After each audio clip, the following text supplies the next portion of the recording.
All right. Welcome. I'm Victor Curran. I am a member and past president of the Friends of the Concord Free Public Library, and on behalf of the Friends, I am delighted to welcome you to this presentation of the 20th Ruth Retner Miller Award for Excellence in American History.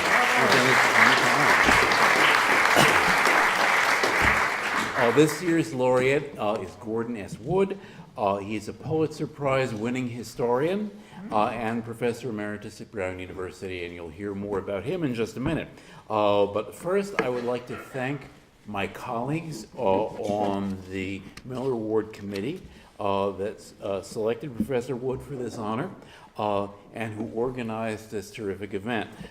They are Ann Arzulega, president of the Friends, Carrie Cronin, library director, Sherry Foreman-Litwack, president of the Library Trustees, Rebecca Purcell, Leslie Wilson, and last but hardly least, committee chair Rob Mitchell. Where are you, Rob? He has been the mastermind behind the Concord Festival of Authors for 25 years.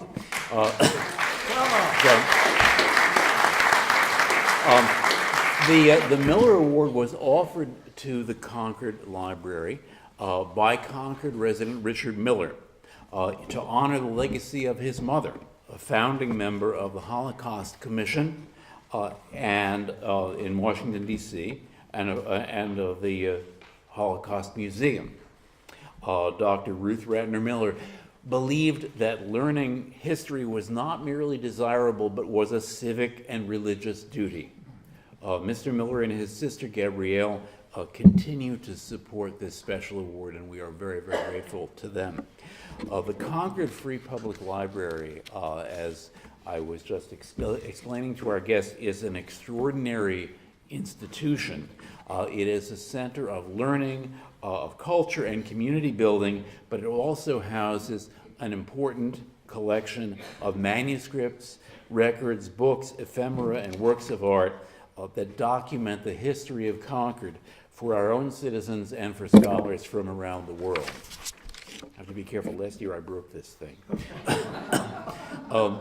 The Friends of the Concord Library is a 501c3 nonprofit organization proud to support the work of our library by funding purchases of books and media, by presenting programs for adults, teens, and children, by supporting library staff professional development, and by providing donated books to area charities, including Open Table and Concord Prison Outreach. We're able to do this through memberships, gifts, donations, and the sales of donated books. The next sale of donated books is going to happen in this room, December 1st, 2nd, and 3rd. Please put that in your calendar. And when you have done putting that in your calendar, please turn your cell phone off. Please do take note of the location of emergency exits. And most important, you are invited to join us for a reception and book signing in the reference room at the conclusion of this evening's program. So, to introduce our honoree, the Friends of the Library are pleased to welcome Dr. Conrad Wright, who is the Worthington C. Ford Editor and Director of Research at the Massachusetts Historical Society, an organization he has belonged to since 1978. Dr. Wright is a graduate of Harvard College, received his PhD from Brown University, and his work as a historian centers around colonial America, revolutionary America, and the early national United States. That's all kind of the glory days here in Concord. So please join me in welcoming Conrad Wright.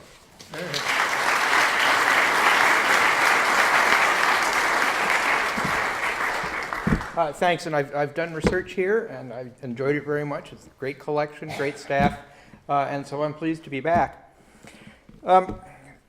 I assume that I was invited to speak this evening briefly because I'm one of Gordon Wood's students, and so I've written from that perspective. I I say more about myself in my remarks than I ordinarily would under these circumstances, but please excuse the self-puffery. I'd like to take you back for a moment to the mid-spring of 1977. We're on the campus of Brown University, and the occasion is the final lecture for History 152, a semester-length course on the American Revolution. As I think about it, I'm persuaded that what we are listening to is really quite a remarkable talk for the times. Cynicism is rampant on college campuses during the immediate post-Vietnam War years, but there's nothing cynical about today's presentation. Call it a talk on why the Revolution mattered, and for that matter, on why a group of mature white men, the Founding Fathers, mattered. As I listen to the speaker, I think to myself that it might even be fair to call the lecture patriotic, and that's not a word that comes up on college campuses very often in 1977. Of course, our speaker that morning was Gordon Wood. I was one of his teaching assistants that semester and a Brown graduate student writing a dissertation under his supervision.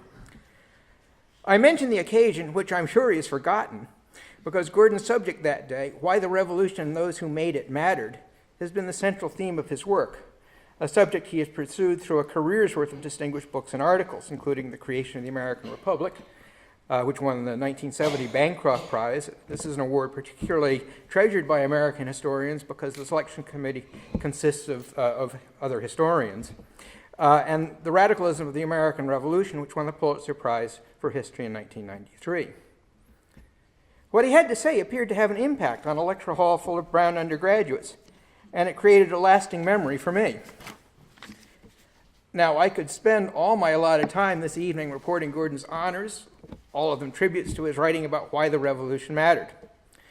I could take you from Tufts University, where he graduated summa cum laude in 1955 and later served as a trustee, to Harvard University, where his 1964 doctoral dissertation on the American polity in the 1770s and 1780s was both more ambitious and more insightful than all but a smattering of scholars are able to accomplish even at the height of their careers, to Williamsburg, Virginia, where he held our field's most important postdoctoral fellowship at the Institute of Early American History and Culture, to a screening of the movie Good Will Hunting, which includes a scene with Matt Damon in a barroom argument about Gordon's work, to Newt Gingrich's Easy Chair, where he read Gordon's work and conceived the idea to praise it publicly, and on along many paths and byways to his appointment as a university professor at Brown. This is the Brown University's highest faculty rank, to the award in 2010 of a National Humanities Medal. Well, I could do all that, but I won't. Instead, I have something a little different, perhaps a little eccentric in mind. I simply want to point you to one of Gordon's less well-known but most instructive books, The Purpose of the Past, Reflections on the Uses of History. If this evening's lecture piques your interest, if you're interested at the most fundamental level in history and how to do it, how historians do it, you can do much, much worse than to hunt down a copy of this book, which appeared in 2008. It's a collection of 21 short pieces, most of which first appeared in the New York Review of Books. As the origin of these essays suggests, on one level at least, the volume is a collection of old, admittedly dated book reviews. At first blush, then, one might question looking at a book which is itself about a decade old of book reviews that are even older. But there's a second level to this book. For each review offers a wider, more enduring message at the same time it attends to the immediate business at hand and assessment of a then recent publication. On this second level, The Purpose of the Past is about as good an education as I have ever seen of how to think about history, how to form logical and persuasive accounts of the past, in the process avoiding the pitfalls that trap so many of us. The book seemed so right when I first read it, and at the same time it seemed so very familiar. As I devoured the book when it came out, I said to myself, this book is a summary of what it was to do a PhD with Gordon Wood. Amazing. What an intellectual feast that was. So I give you this evening a scholar of great accomplishment, who as a teacher brought remarkable insight as well as considerable excitement to the seminar rooms where I first encountered him. Indeed, a teacher whose lessons have served his graduate students well throughout our professional lifetimes. It's my very great pleasure and honor to turn the podium over to this evening's honoree, Gordon Wood. Thank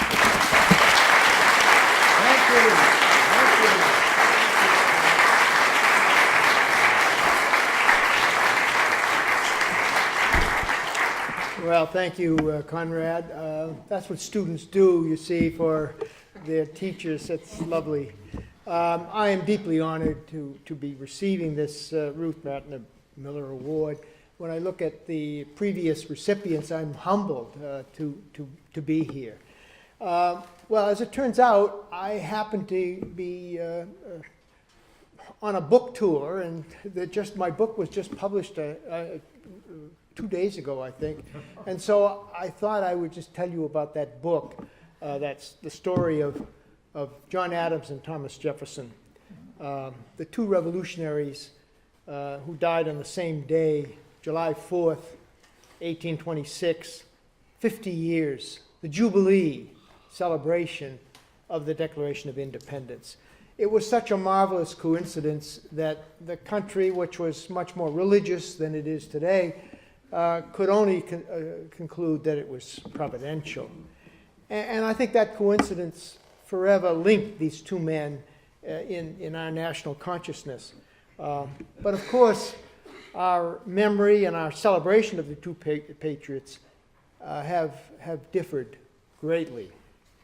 Until recently, Jefferson has dominated our historical memory. We are continually asking ourselves whether Jefferson still survives or what is still living in the thoughts of Jefferson. And we quote him on every conceivable issue on all sides. In fact, I don't think any figure in our past has embodied so much of our heritage and so many of our hopes. Most Americans think of Jefferson much as our first professional biographer, James Parton, did. If Jefferson was wrong, wrote Parton in 1874, America is wrong. If America is right, Jefferson was right. Now, no one says that about John Adams. Indeed, I think until recently, few Americans paid much attention to Adams. And even now, the two men command very different degrees of affection and attention as founders. While Jefferson has hundreds, if not thousands, of books, monographs devoted to every aspect of his wide-ranging life, Adams has had relatively few works written about him, and with many of these focusing on his apparently archaic political theory. Jefferson's mountaintop home, Monticello, has become a World Heritage Site, visited every year by hundreds of thousands of people from all over the world. By contrast, Adams's modest home in Quincy, Massachusetts, is maintained by the National Park Service, and if you tried to get there, it's not easy to get to it, and it receives only a fraction of Monticello's visitors. You're in New England, so you perhaps have more interest in Adams than many others, but the comparison between the two is extraordinary. Jefferson has a huge memorial dedicated to him, located on the tidal basin right off the Mall in Washington. Adams has no monument in Washington, D.C., and those who would like to erect one have struggled for several decades without success. In 1776, no American could have predicted that the reputation of these two men, of Adams and Jefferson, would so diverge. Indeed, at the time of independence, Adams was the more well-known of the two. No one had contributed more to the movement for independence than Adams. Jefferson admired Adams and shared his passion for American rights and for independence. And the two revolutionaries soon became good friends. During their missions abroad in the 1780s, their friendship was enriched and deepened.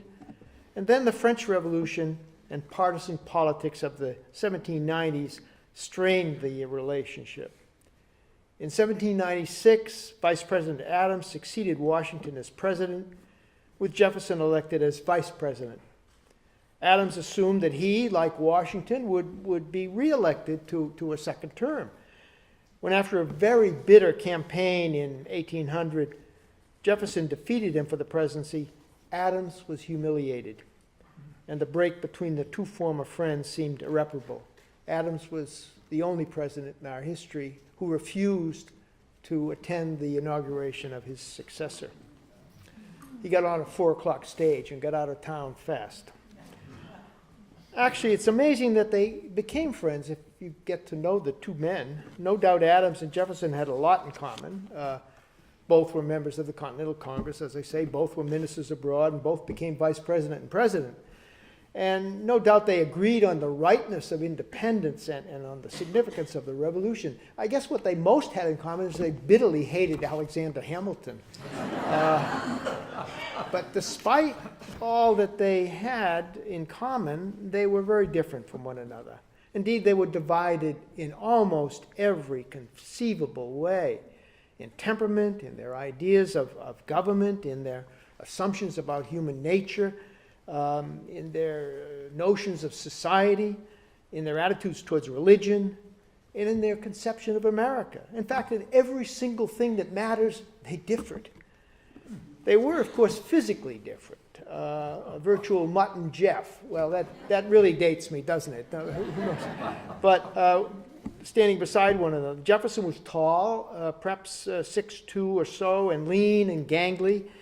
He had a reddish, freckled complexion, bright hazel eyes, reddish blonde hair, which he tended to wear powdered in a queue.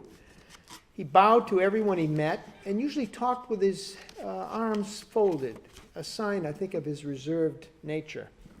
By contrast, Adams was short, 5'7" or so, and stout.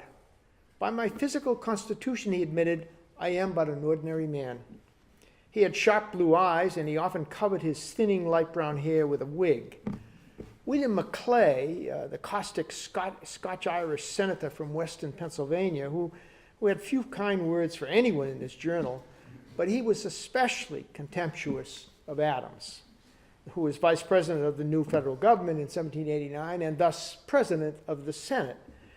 Adams, wrote Maclay, was a childish man with a very silly kind of laugh, who was usually wrapped up in the contemplation of his own importance. Whenever he looked at Adams, presiding in his chair with his wig and small sword, Maclay said he could not help thinking of a monkey just put into breeches. Now, there's no doubt that Adams could look ridiculous in the eyes of many people. Of course, that was never true of Jefferson. Although Jefferson was often hated and ridiculed in print by his political enemies, no one made fun of Jefferson quite the way they did Adams. Jefferson possessed a dignity that Adams lacked. In fact, for many, Jefferson was the model of an 18th century gentleman, learned and genteel, and possessing perfect self-control, serenity of spirit. Adams's temperament could not have been more different. He was high-strung, irascible. He had no serenity of spirit whatsoever. And to his great regret, he lacked what he called the gift of silence, something possessed by both Jefferson and Washington. Whereas in the Continental Congress, Adams was always on his feet, arguing, debating, and pushing his colleagues toward independence. Jefferson rarely said anything publicly, and it was far more effective, of course, in small groups.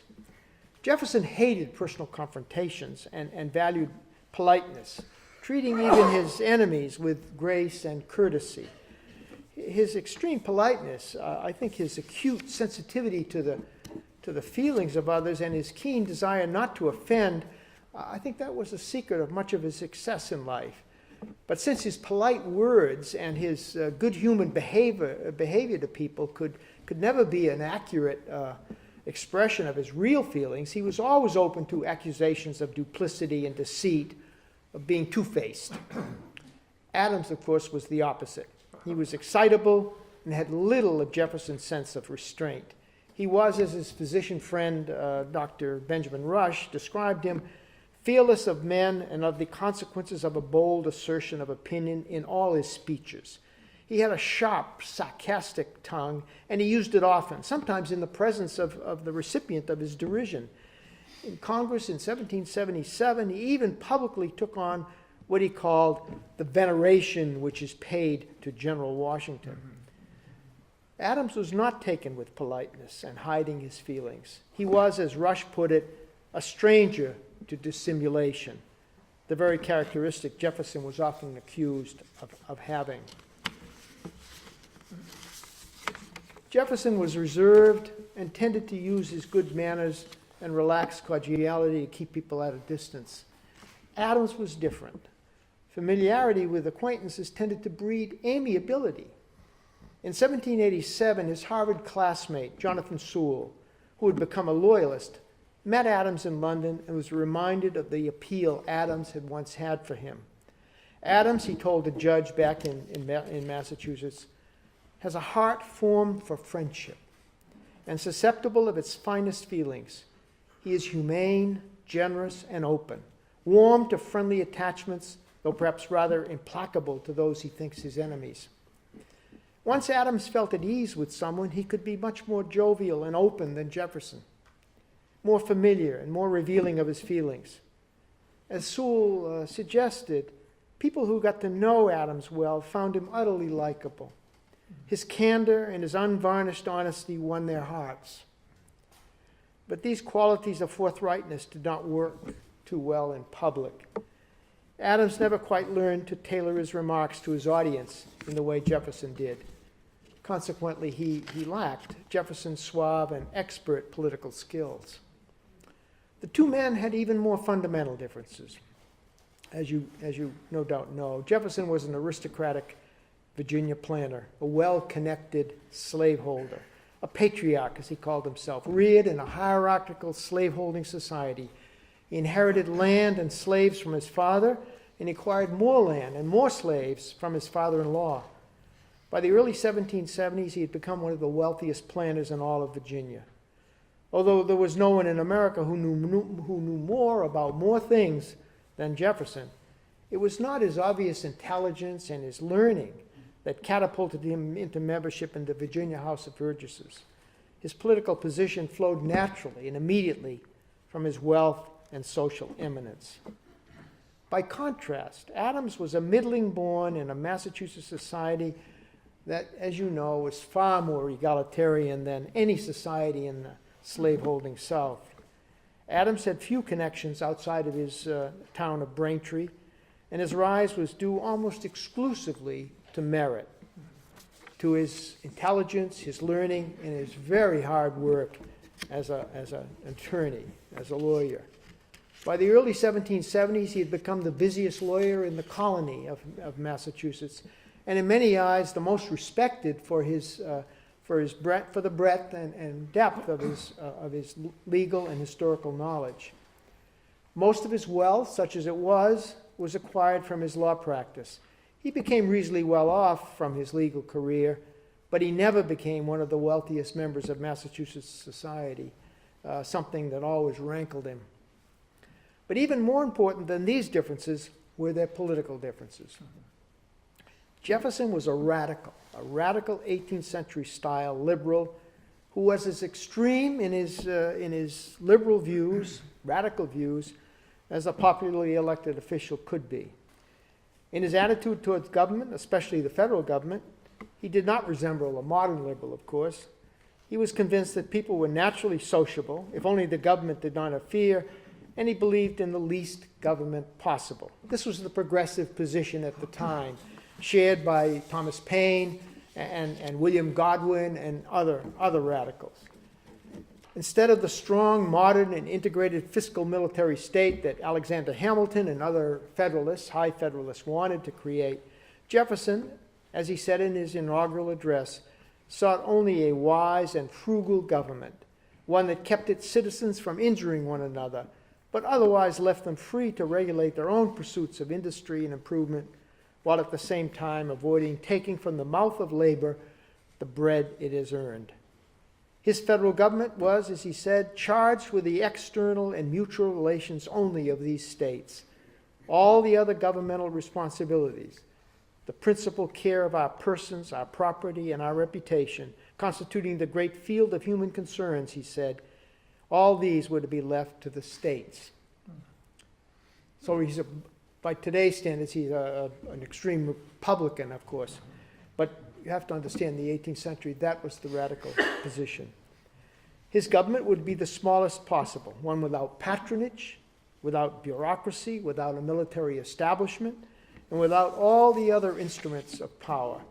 In fact, the national government he preferred resembled the Articles of Confederation that presumably had been laid to waste in the Philadelphia Convention of 1787. Under Jefferson's presidency, the only way you'd know you were living in a federal government was from the delivery of the mail. Now, like most liberals at the time, Jefferson had a magnanimous view of human nature. He believed literally, in what he wrote in the Declaration of Independence, that all men are created equal. In his case, only all white men, and that the obvious differences among individuals were due to the effects of the environment. He meant that, and I think that was widely shared by most Americans in the 18th century. In other words, nurture, not nature, was what counted. That's what accounts for the differences of people. I think that's still a basic presumption of most Americans. And consequently, most Americans put enormous emphasis on education. Indeed, education became for all Americans an obsession and a panacea for all problems. Like other liberals, Jefferson was optimistic and confident of the future. He was a virtual Pollyanna about everything. His expectations always outran reality. He was the pure American innocent. He had little understanding of man's capacity for evil, and he had no tragic sense whatsoever. That is to say, he had no sense of the limitations of life, no sense of people being constrained by circumstances over which they have little or no control, which strikes me as amazing given the fact that he was a slaveholder who hated slavery, but claimed he could do little about it. Jefferson thought that the educated American electorate would choose as its leaders only natural aristocrats, virtuous and talented men like himself. He believed that the world was getting better, becoming freer and more democratic, and that the new republic of the United States had a special role to play in fulfilling that future. America, he said, was a chosen country and the world's best hope. It's Jefferson who creates the idea of American exceptionalism. Despising monarchy, he became a true believer in the Republican revolutions that he hoped would spread everywhere in the world. His support for the French Revolution was unbounded and was worth all the bloodshed, all the lives lost in its name. If only an Adam and Eve were left alive in every country, but left free, he wrote in 1793, it would be better than it is now. Extraordinary statement. Whether he would have actually seen that through is another question, but he did say that. The Federalist, John Adams, of course, was very different. He was a conservative, perhaps the most conservative president we've ever had. Russell Kirk, in his influential book, written, I think, 1952, The Conservative Mind, considered Adams to be the founder of true conservatism in America. But Adams, of course, was anything but a Ronald Reagan-type conservative. He had a sour and cynical view of human nature. He was pessimistic about the future and was a severe critic of the Jeffersonian conception of American exceptionalism. Adams said over and over that America was no different from other countries. Americans were just as vicious, just as sinful, just as corrupt as any other people in the world. There was, he said, no special providence for the United States. Indeed, Adams was the ultimate realist, committed to what he called stubborn facts. He challenged every American dream, every American myth, especially the belief that all men are created equal. He believed that we're all born unequal, and that education could not do much about the inherent differences among people. He, of course, didn't know anything about genes and DNA, but he certainly was convinced that nature, not nurture, was what mattered. He told Jefferson that he had visited a foundlings hospital in France and had observed babies who were only 4 days old. And he was struck by the great inequalities among these little babies. Some were ugly, he said, others beautiful. Some were stupid, others were smart. They were all born to equal rights, he admitted, but to very different fortunes, to very different degrees of success and influence in life. That's not a very American position. Society, he said, was inherently unequal. And unlike Jefferson, he believed that the aristocrats who would inevitably rise to the top in Republican America would not necessarily be the best and wisest men. They were more apt to be the richest, the most attractive, the most ambitious, and the wiliest. Adams did not disparage big government as Jefferson did, but he did fear the unrestrained power of government. And perhaps the most profound statement he ever made, and surely his greatest contribution to American constitutionalism, he declared that power was never to be trusted without a check. Adams had little confidence in democracy and the virtue of the American people, and consequently he was willing to borrow some of the elements of the English monarchy to offset the populism of American republicanism. He was a great admirer of the English Constitution, the finest in the world, he said. Since he believed that England was a republic, a monarchical republic, no doubt, but still a republic, he had difficulty relating his ideas to his fellow Americans. Most of them could not understand what he meant by calling England, which had a king, a republic. Adams thought that sooner or later America's elections would become so partisan, so corrupt, that we would have to turn to having office holders serve for life.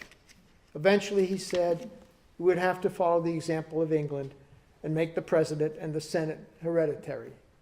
I'm not sure we're there yet, but maybe we're close. Despite these obvious differences between the two political opponents, however, there were bonds of friendship that ultimately made their reconciliation possible. In 1812, as Adams's partisan passions faded, the earlier friendship was painstakingly restored almost entirely through the efforts of Dr. Benjamin Rush.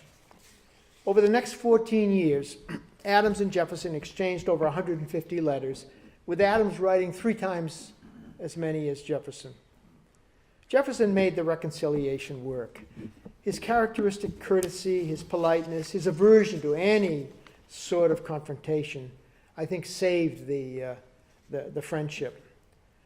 Although James Madison, Jefferson's closest friend, could never understand what Jefferson saw in Adams, Jefferson realized that Adams was, as he said, a man of rigorous honesty and realistic judgment.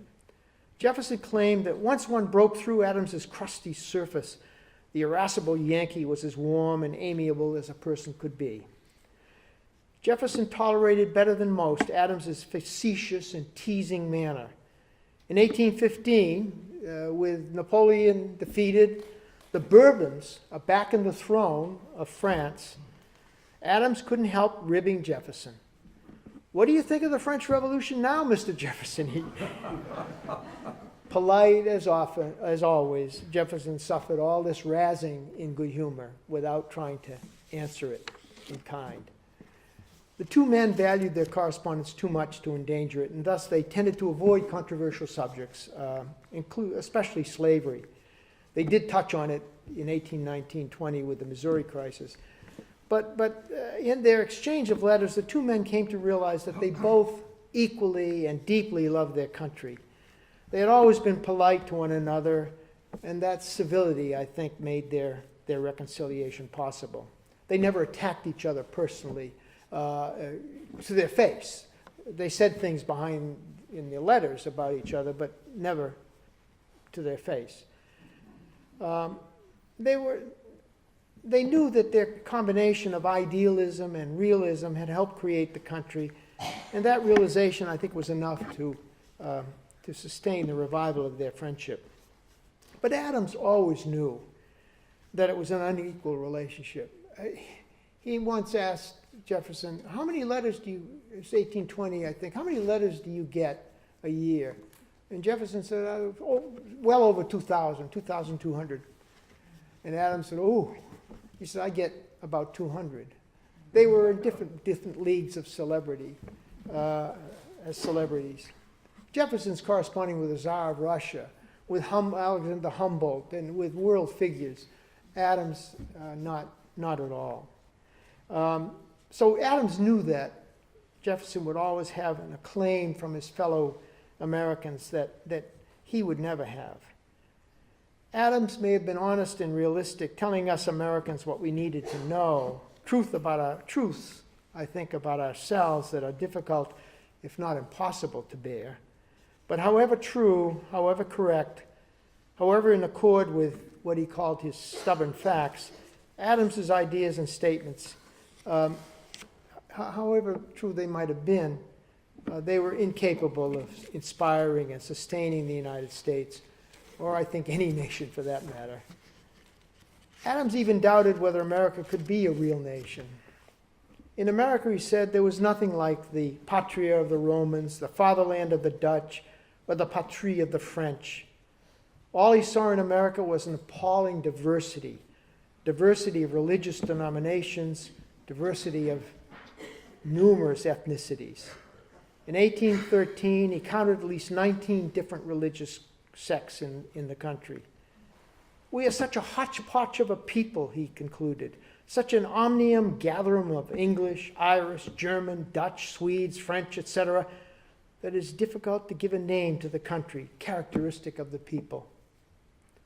By contrast, Jefferson's ideas and statements could and did inspire and nourish the diverse peoples of the United States. Despite, or perhaps because of his innocence and naive optimism, he offered his fellow Americans a set of stirring ideals that has carried us and our country through all of our many ordeals. Ezekiel Niles, who was the most prominent journalist of the early 19th century, knew the importance of Jefferson. He wanted to help establish a national character, as he put it, for Americans. And despite the victory over Britain in the War of 1812, Niles knew that eliminating the old English habits of mind was essential in establishing that national character. If we were to have a new nation, Niles declared in a public appeal he wrote to Jefferson in 1817, we needed new principles, new ideas, new ways of thinking. We seek a new revolution, not less important perhaps in its consequences than that of 1776, a revolution in letters, a shaking off of the fetters of the mind. To do this, Niles said, we must begin with the establishment of first principles, which were best found, he said, in the Declaration of Independence. Thus the Declaration, said Niles, shall be the base of all the rest, the common reference in cases of doubt and difficulty. Public appeal to Jefferson in 1817. Abraham Lincoln probably never saw Niles' appeal to Jefferson, but he had the same insight.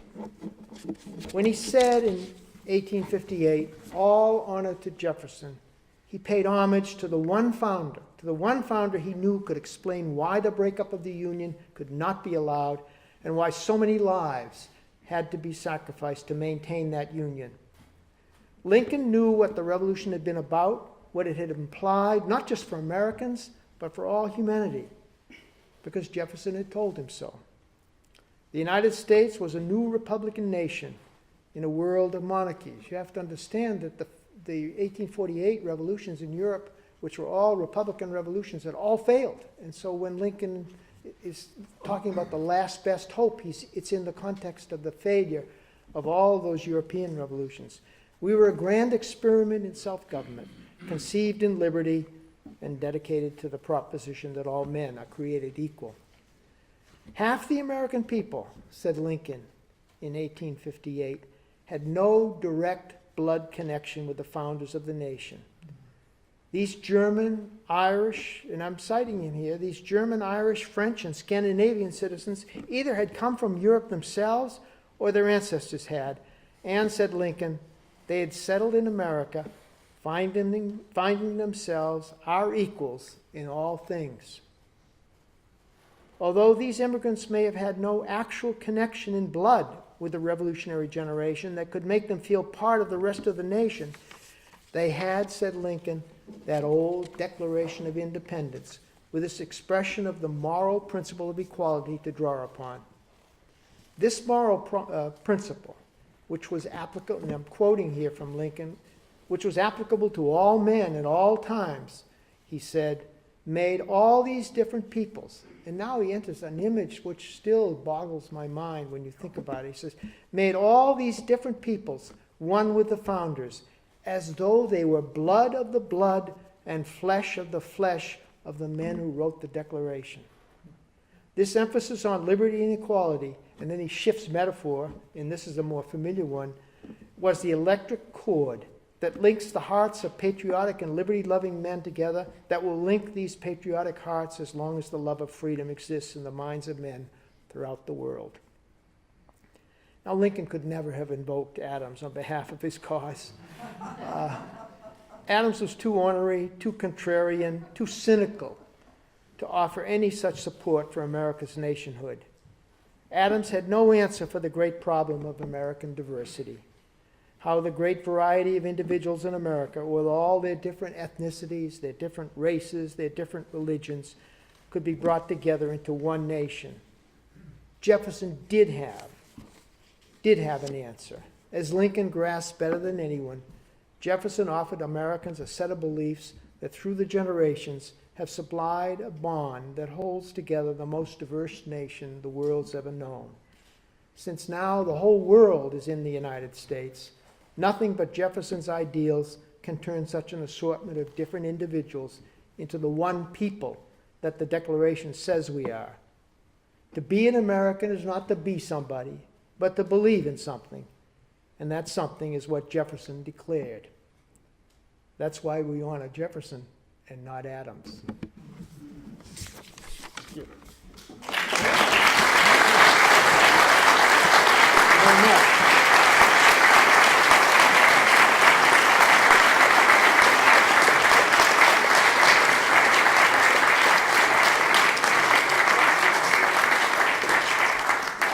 Be happy to take comments and questions. Yes, sir. I think Adams is said to have... Maybe you should stand up so everyone can hear, including me. Is it fair to say that Adams was actually wanting to see voting done by landowners and educated people? I always wondered about that until Trump was elected. Well, no, I think he did have some qualifications for voting, property qualifications, but he was willing to have the lower house in his state constitution for Massachusetts and for the House of Representatives in the federal government to be pretty widespread. Certainly as wide as anybody in Europe ever thought of it, or in the United States as well. Most people still, until the next generation, property qualifications do fall away, but most people are assuming that adult white males would have to own some kind of property in order to vote. That was not much. He was not much different from that. Where he differs is on the upper house, the senates, and the presidency or the governorship. He really leaned towards, as he says several times, much to his later embarrassment, they should eventually become hereditary. First, they would serve for life, because he predicted that our elections would become so corrupt and so partisan that we would have to go in that direction. And I guess some of us might conclude that they have become corrupt and partisan. He would not be surprised by what's happened. And he predicted that the parties, neither Jefferson nor Adams liked parties, political parties. They thought they were a sign of sickness in the body politic. But Adams predicted that we would have 3 terms of one party and then another 3 terms of another party, and we'd go back and forth sharing the power. But he was not at all excited about that prospect. Yes, sir. I think Adams came from a Puritan background, which could have been at that time considered kind of revolutionary in a certain social way. What was Well, his certainly attitude towards money, and the he power certainly, of money? he certainly did come from his ancestors were Puritans. He himself respected them and respected religion, but he himself was a Unitarian. In that sense, he shared the same view as Jefferson, that Jesus was a great man, but not divine. But he had, compared to Jefferson, he had a respect for religion, for other faiths, and when challenged, he would say, yeah, Episcopalians are pretty good people, and I can't condemn the Congregationalists because of my ancestors and some of my family were congregated. So he actually had good words to say for all Christian groups, unlike Jefferson, who really disliked organized religion and thought Christianity was like pain. He thought it was hocus pocus.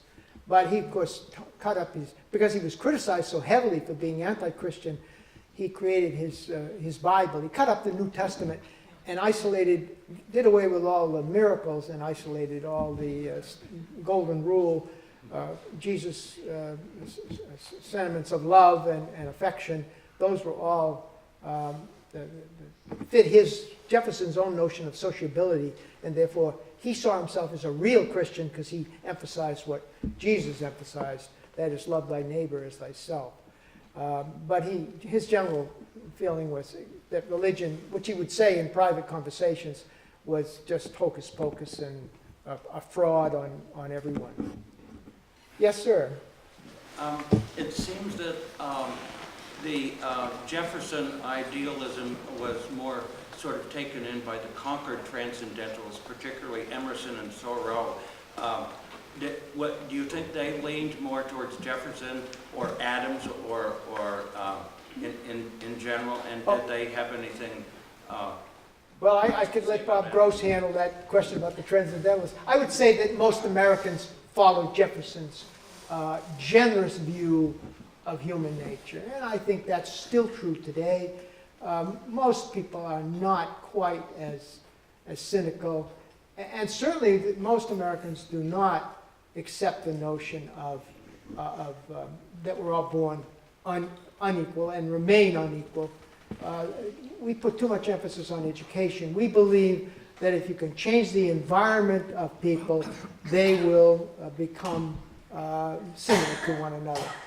And that is the American way, and that's certainly Jefferson's view. That was not Adams's.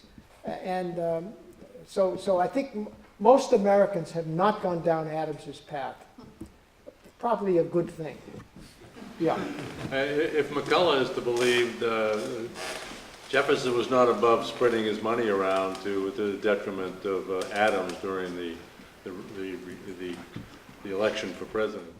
Well, he did hire journalists he was much more politically expert than, he didn't campaign, neither of them campaigned. They both stayed one in Monticello, one in Quincy, during the campaign of 1800. But Adams is naive about the whole process. Jefferson is corresponding with his agents, his managers, and he's keeping tabs on the electoral votes, keeping tabs on the states. How's this state going to go? How the election? So he was just politically savvy, and Adams seems bewildered by the whole process, and just counts on somehow the people respecting him to win the election. So Jefferson is, and of course Jefferson did hire journalists to work on his cause, which sometimes backfired on him. Yes, sir. Thank you very, very much. Richard Wheeler here. I was born in Concord, going back for 10 generations with the family. And what I have gauged from that, having traveled around and worked around the world, what we were doing here was an extraordinary opportunity for a great deal of accomplishment. And now I think that there's no question that the When you say here, you mean Concord? Concord, Massachusetts. Okay. I do. But I just would go on to say that we are moving ahead and up and down and that sort of thing. But I think it's just a great thing to be here. Well, I think we all agree. It's a great little town.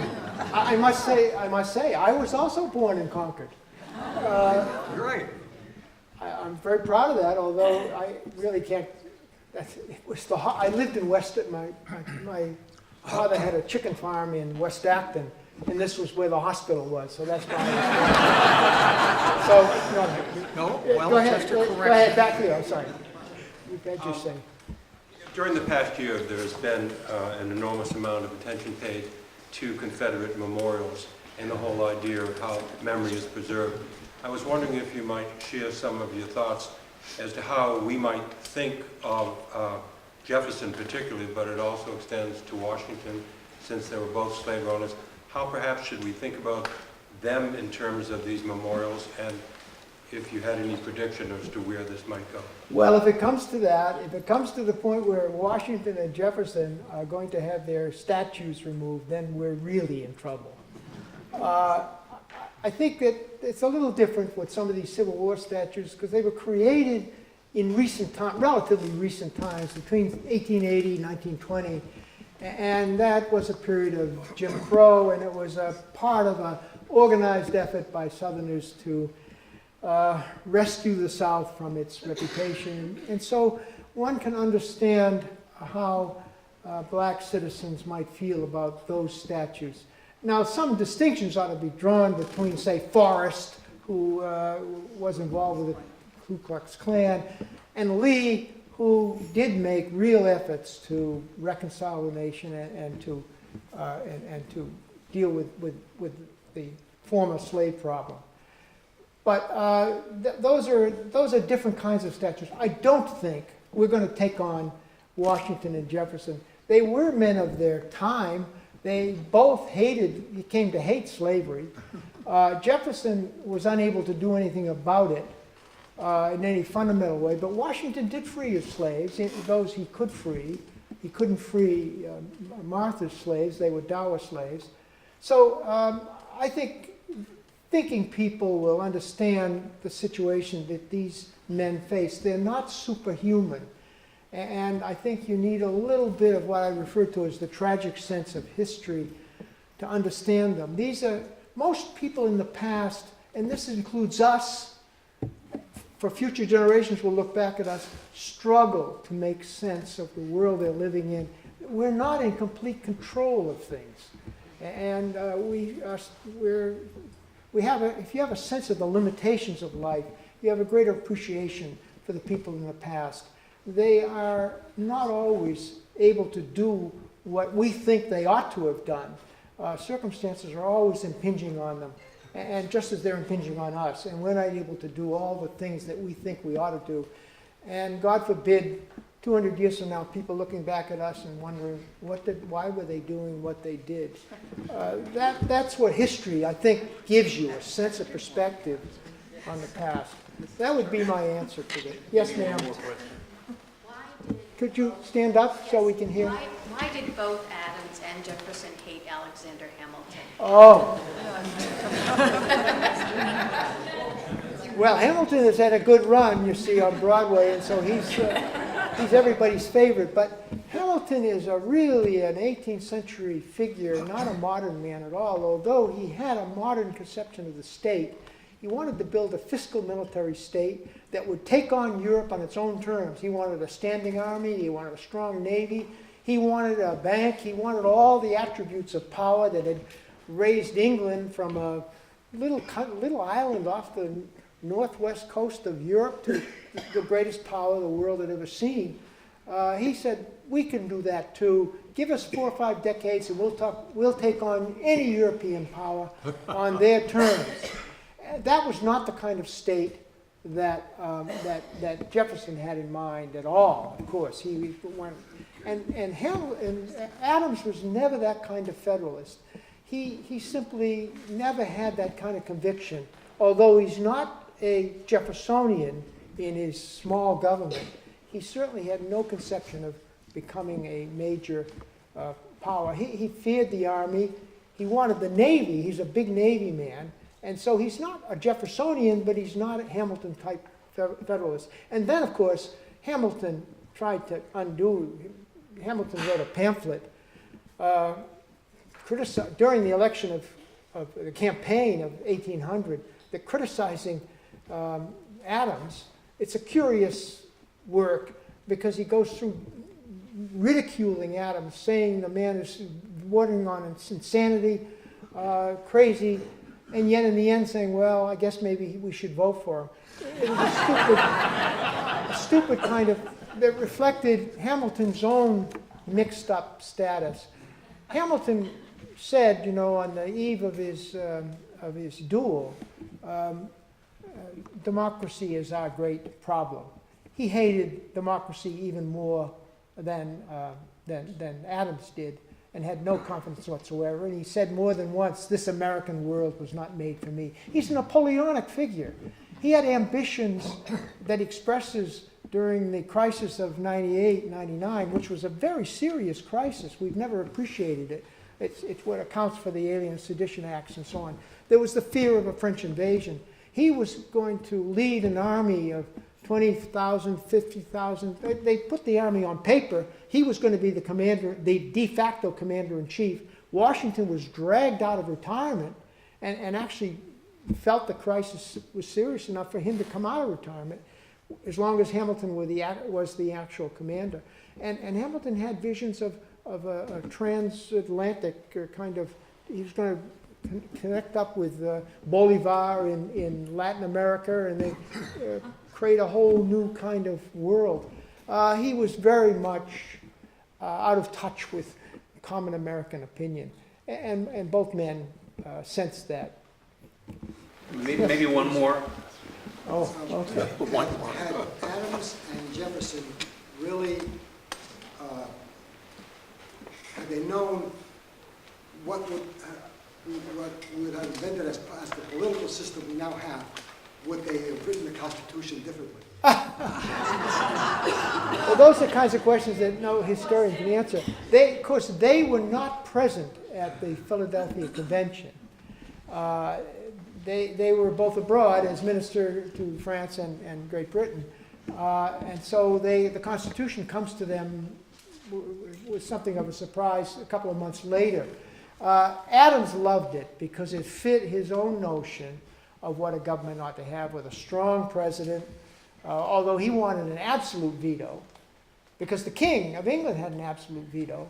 But the qualified veto, okay, he accepted that, because he's the one who invented it for the Massachusetts Constitution. That's the first state that gives a governor, created in 1780, a governor a qualified veto, which is what now most governors throughout the country have, and the president has.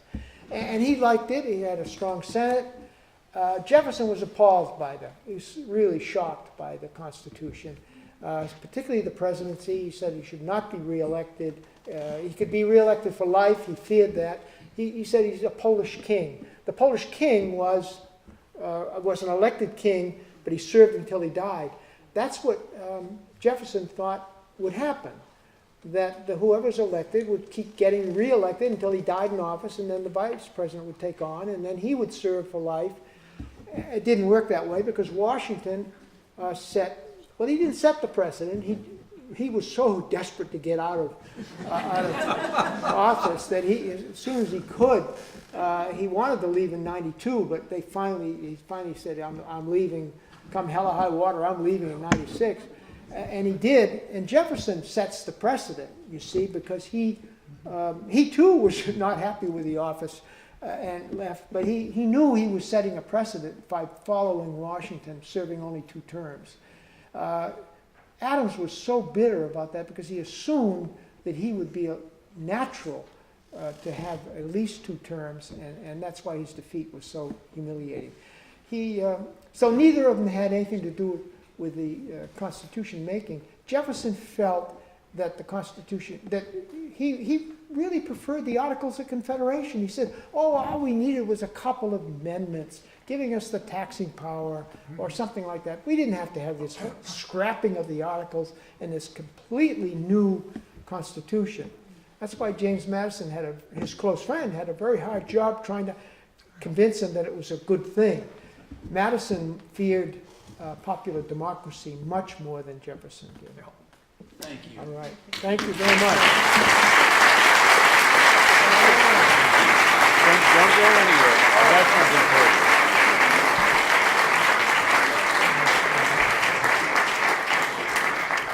I'd like to give you a card. Thank you.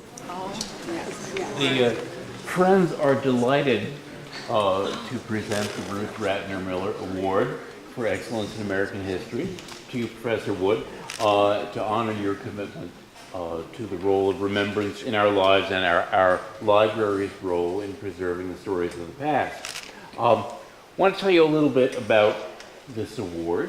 When the first permanent library was built here in Concord, this part of the building, in 1873, it was surrounded by a cast iron fence, and the fence posts were topped with these fleur-de-lis finials.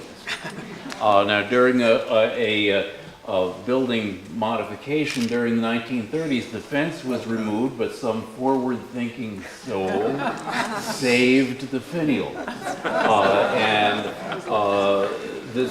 Several years ago, a tradition was begun and continues today, whereby individuals who have made outstanding contributions on behalf of the library are awarded a finial.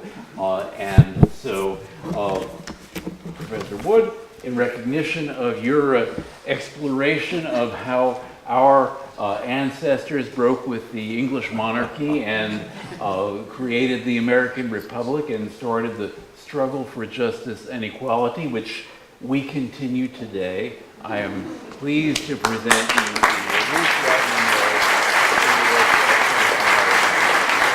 Thank you very much. Thank you. Now, you are all invited to join us for a reception and book signing over here in the reference room, and thank you all very much for joining us this evening. Thank you. There is more. There is also... Just a clip. Thank you very much.